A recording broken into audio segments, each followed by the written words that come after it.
Work Marxist of Criminology. Ang Marxist Criminology ay nagmula sa mga ideya ni Karl Marx tungkol sa tunggalian ng uri at ang papel ng ekonomiya sa paglikha ng krimen. Naniwala ang mga Marxist Criminology na ang mga ekstraktora ng kapangyarihan sa lipunan, partikular na ang sistemang kapitalista, ay lumilikha ng mga kondisyon na nagpapalala sa krimen. Ang mga hindi pantay na pamamahagi ng yaman at kapangyarihan ay nagdudulot ng paghihirap at kawalan ng pag-asa sa mga marginalized na grupo na maaaring humantong kikipaglahok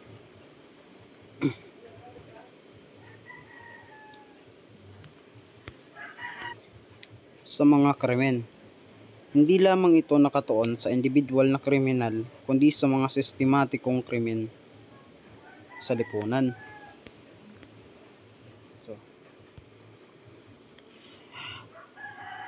Marxist criminology is a school of thought in criminology that attempts to explain crime based on Karl Marx's ideology and perspective. It's a core component of critical criminology and focuses on the relationship between society and crime. Marxist criminology is based on the idea that crime is a byproduct of social norms and cultural characteristics, and the capitalism is the societal structure that enable criminal behavior. Sabi dito, ang Marxist criminology ay isang pag-aaral sa mga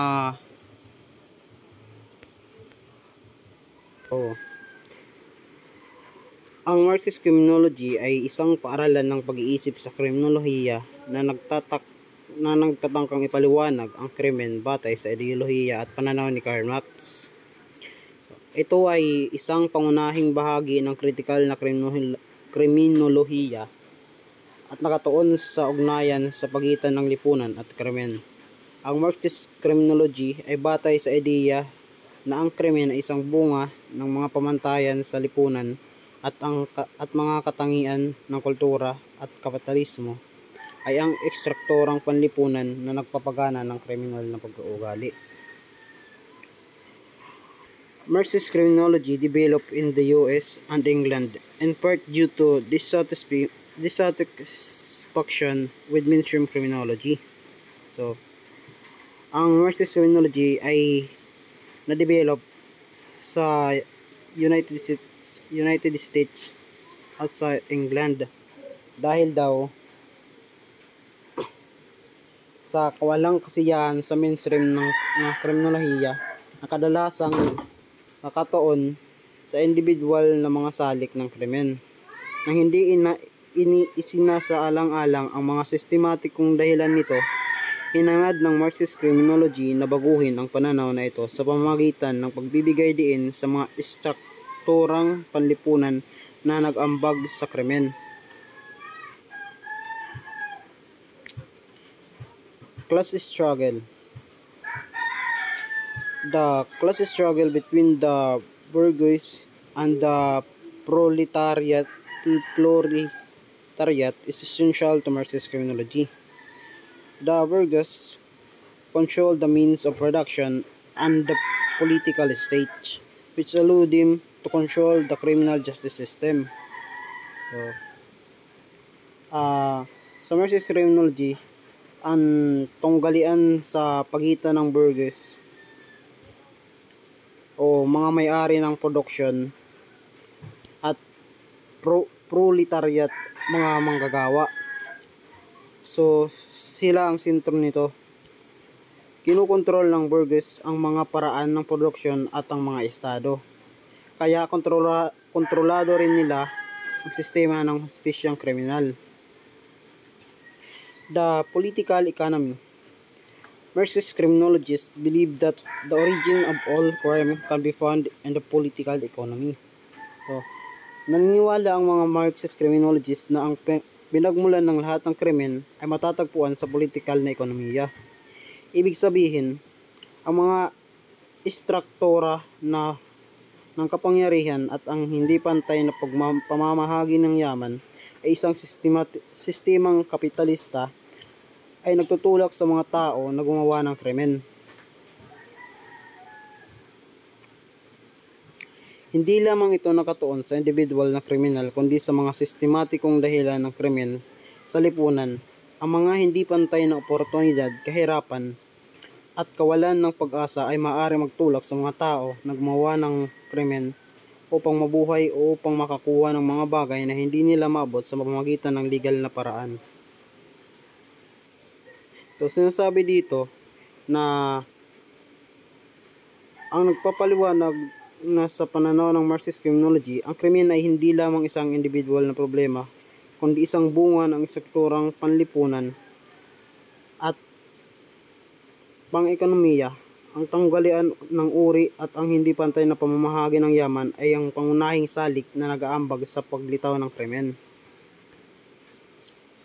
The law. Karl Marx argued that the law is a mechanism used by the ruling class to keep other classes in a disadvantaged position. So, ayon kay Karl Marx, ang batas ay isang mekanismo na ginagamit ng mga mayayamang uri upang mapanatili ang ibang mga uri sa isang disadvantahe. Ibig sabihin, ang batas ay hindi neutral o patas, kundi isang instrumento ng kapangyarihan na ginagamit upang protektahan ang interes ng mga nasa kapangyarihan.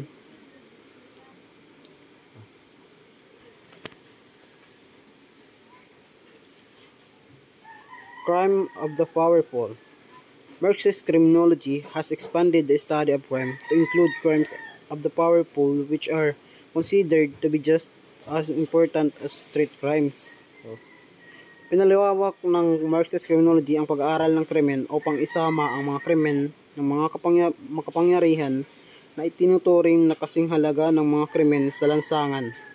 Ibig sabihin, hindi lamang ang mga krimen ng mga mahihirap ang dapat bigyang pansin, kundi pati na rin ang mga krimen na ginagawa ng mga mayayaman, makapangyarihan tulad ng katiwalian, pandaraya sa salapi, pananalapi at iba pa.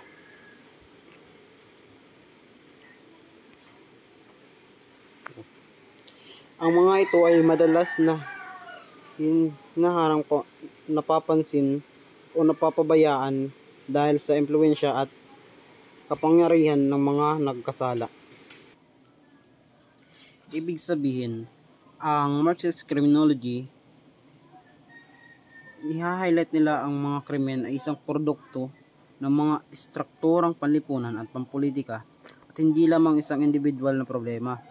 Binibigyang diin nito ang pangangailangan na pag-aaral ang krimen ay sa isang mas malawak na konsepto. Isinasaalang-alang ang kapangyarihan at impluwensya ng mga nagkasala.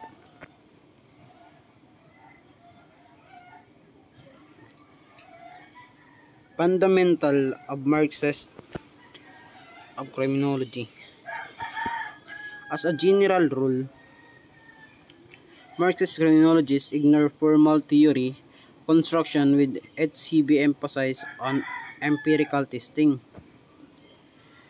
The scope of the object, value-free, stance of mainstream criminologists and instead argue that there should be a political, ideological basis for criminal scholarship. Crime and criminal justice must be viewed in the historical, social, and economic context.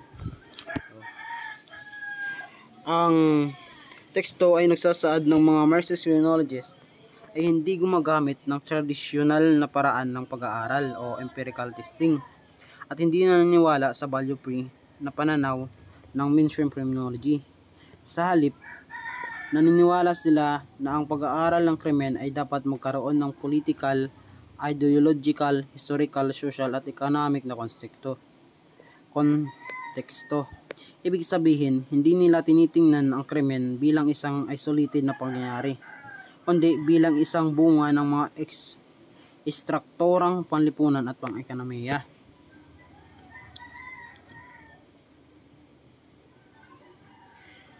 Radical use the conflict definition of crime.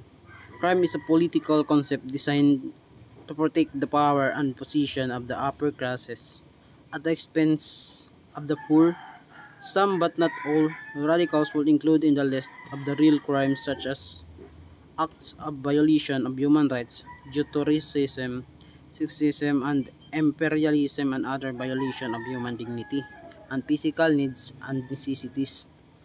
Part of the radical agenda din it's to make the public aware that this behavior are crime just as much a burglary and robbery. So, gumagamit ang mga radikal na sumusunod ang complex na definition ng crime. Para sa kanila, ang krimen ay konseptong pampulitika na dinisenyo upang protektahan ang kapangyarihan at posisyon ng mga nasa itaas na uri sa kapangyarihan ng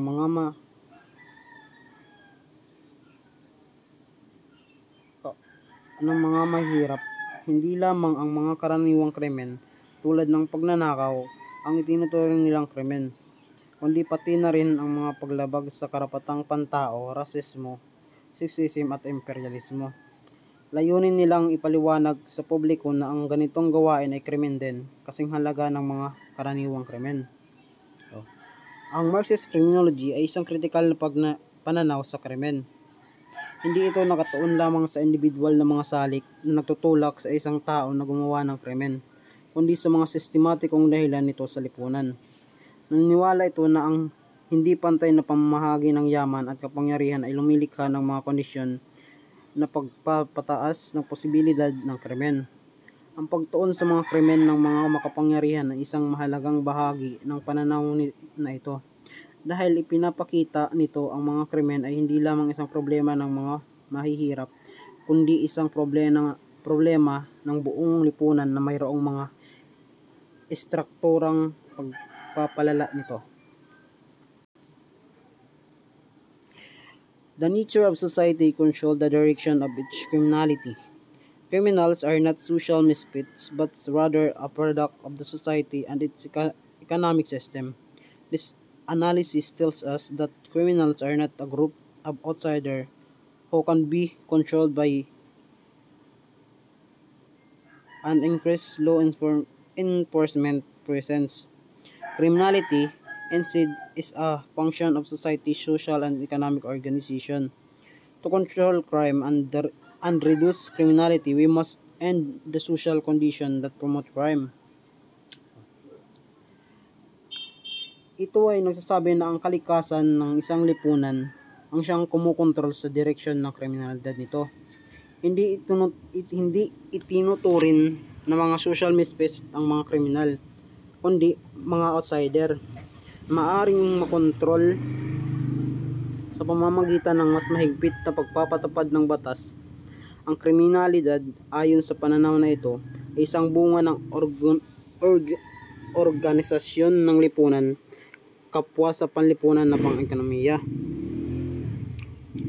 Upang makontrol ang krimen at mabawasan ang kriminalidad, kailangan nating wakasan ang mga kondisyong panlipunan na nagpapalaganap ng krimen.